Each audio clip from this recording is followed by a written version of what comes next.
Hello, everyone. This is Mr. Taylor. I hope you are all doing well and enjoying your final stretch of the semester. We are finally there, encroaching on the last, 2.5 weeks or so of the semester. I'm sure everyone is breathing a huge sigh of relief. I know I am. I know it's been a chaotic semester.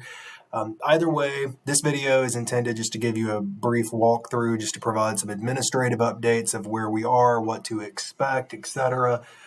With the remainder that we have of IPE 520. So I want to preface everything I say in this video by first saying that you all have done a really good job. By and large, the work that I've seen and the improvement in the academic tone of your writing, the development of your research ideas, everyone has done a really good job. Everyone should be proud of themselves. I know that this is rather arduous and difficult work to do at one point in the semester, especially at the onset of your program while many of you are working.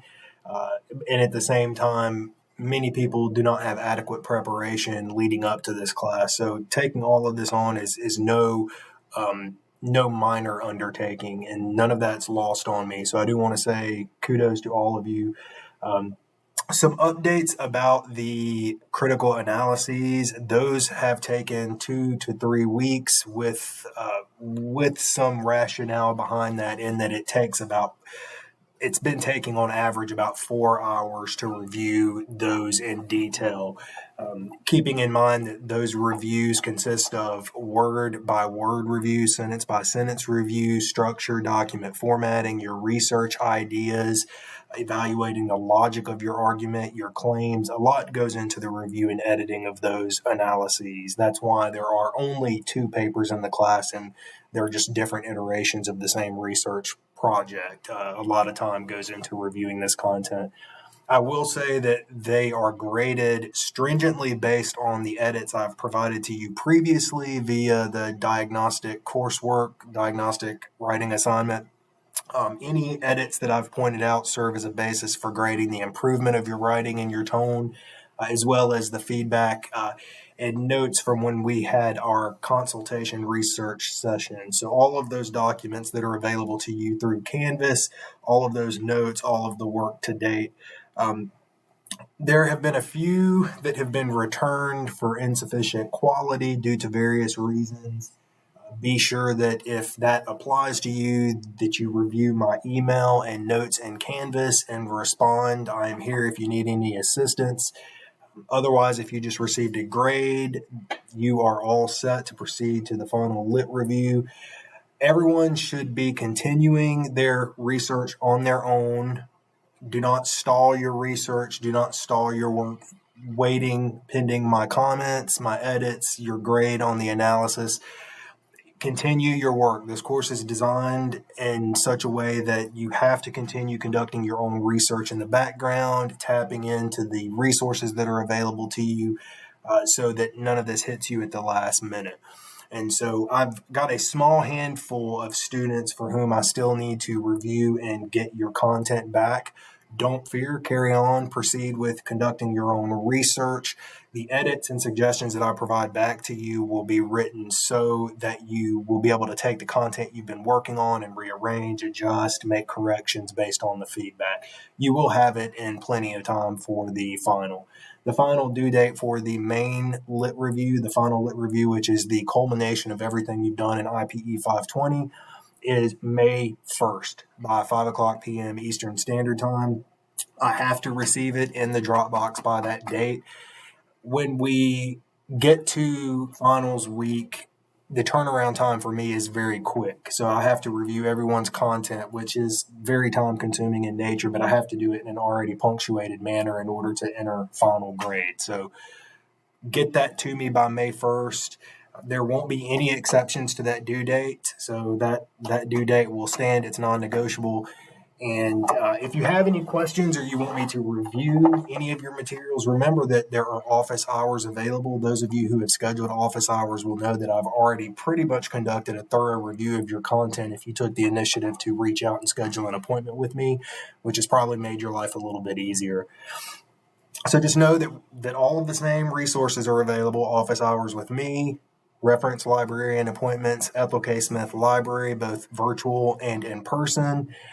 Also, keep in mind that the director of the Writing Center will work with you to thoroughly review any of your material. You can take some of your previous materials, your graded analyses, and your current work and present that to them, and they can help transition the style and caliber of your writing, or at least provide strategies or resources to connect you with that can help you do that.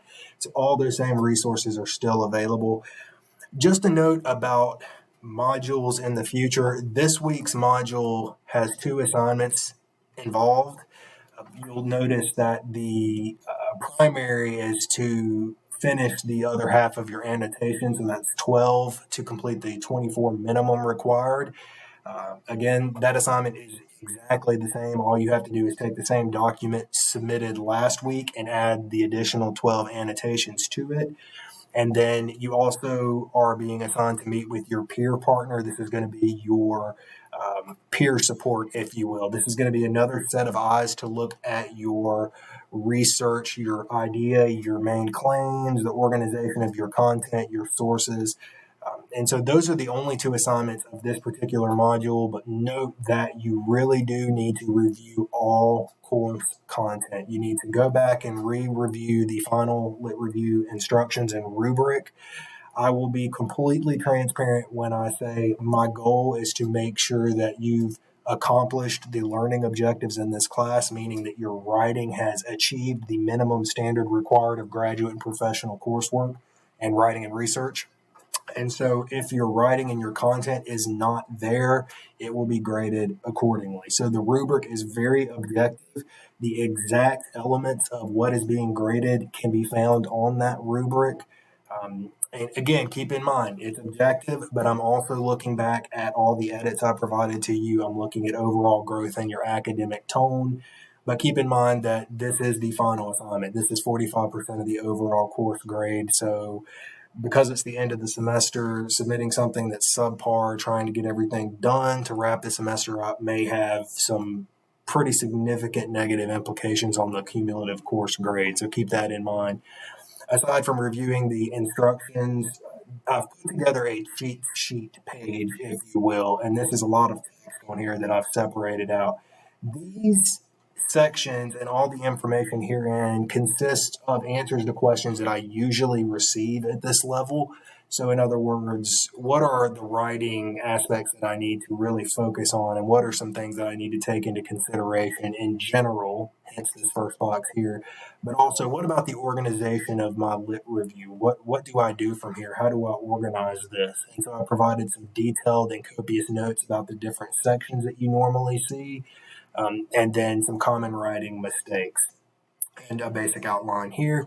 I want to point out that your outline and structure for your literature review is contingent upon your topic and the argument you are making. There is a standard format that includes of course, a cover page, an abstract, which is a brief summary of what your literature review is addressing with regards to your topic, an introduction section.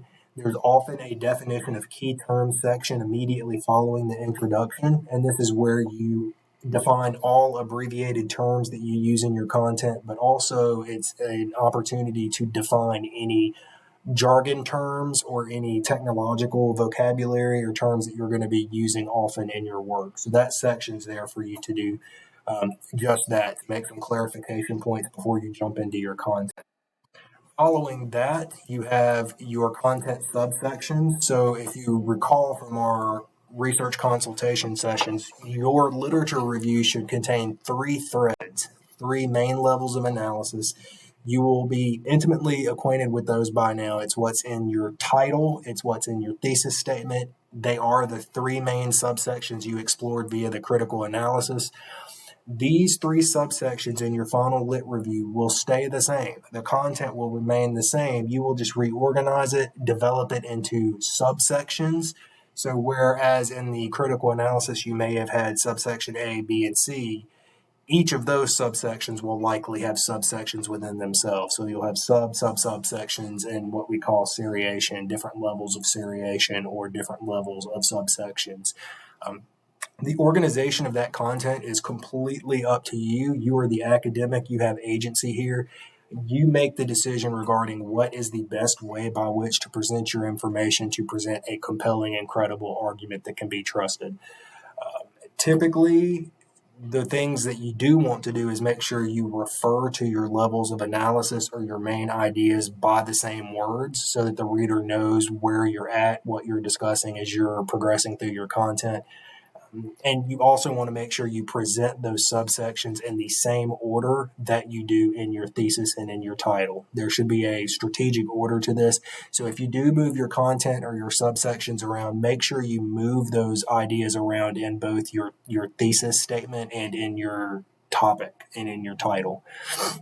There's also a conclusion section. Keep in mind the conclusion section is where you translate the reality of the literature and the phenomena you're investigating to real world practice. What can real world practitioners do with this? What do professional researchers need to investigate in the future? What needs to be done in order to mitigate whichever problem or real world issue you're investigating in your topic? This is the culmination of the entire literature review. You're presenting the scope of the literature, you're presenting your argument, and at the very end, based on the objective truths that you are presenting in your literature review, you are making objective recommendations. So in that conclusion, you're not simply going to restate your thesis statement verbatim, say it's important, and then wrap it up. Instead, it will be very thought-provoking. This is the summation or the translation of why all of the content preceding to that point is so important to practitioners and researchers. So try to think of ways that you can end that content in a thought-provoking way. Of course, you have your references section.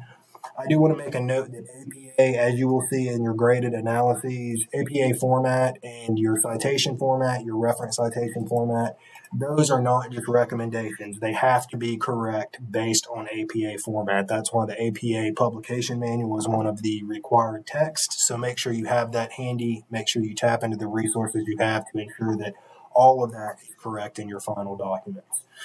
Anyway, long story short, that's the cheat sheet. You can print that. You can put it in your research binder, your drive, wherever and however you're keeping up with your documents, which I hope you are all doing.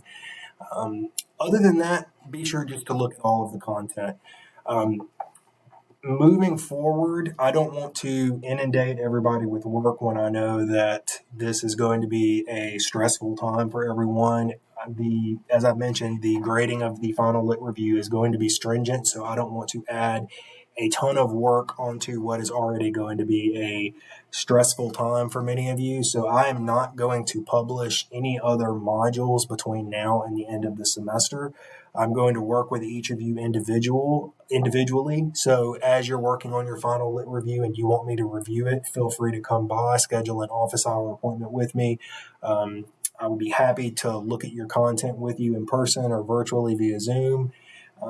Just be sure to constantly check back to Canvas to use all the resources herein and to let me know if you need help. Do not, I repeat, do not submit something that you are questioning in any kind of way for the final lit review. If it is not at the standard and congruent with the standards of the objective rubric, it will be failed. And unfortunately, at that point in time, we have no option for redos or anything like that. So do not submit something that you may be apprehensive about in the slightest. And if you are, get with me before doing so. Let me know if you have any questions. I am going to provide some more module content that does not have assignments associated with it. So I'm going to provide some tips, some strategies for what you can do in the future to continue on this path of progressing the growth of your academic tone and the strength of your writing. I'm also going to post some announcements about some publishing opportunities. If you are interested in publishing your work, do not hesitate to let me know. I volunteer up front to work with any of you to polish your work, polish your research, and to look at various outlets and venues by which we can submit for publication if you're interested. Wingate University has a Wingate Research Review, which is a research publication usually published in the summer. It's a great opportunity, but there's also a lot of national, regional, and local organizations in sport that would be great opportunities to submit for publication. All right, I'm coming up on 15 minutes. It's about to cut me off, so let me know if you have any questions.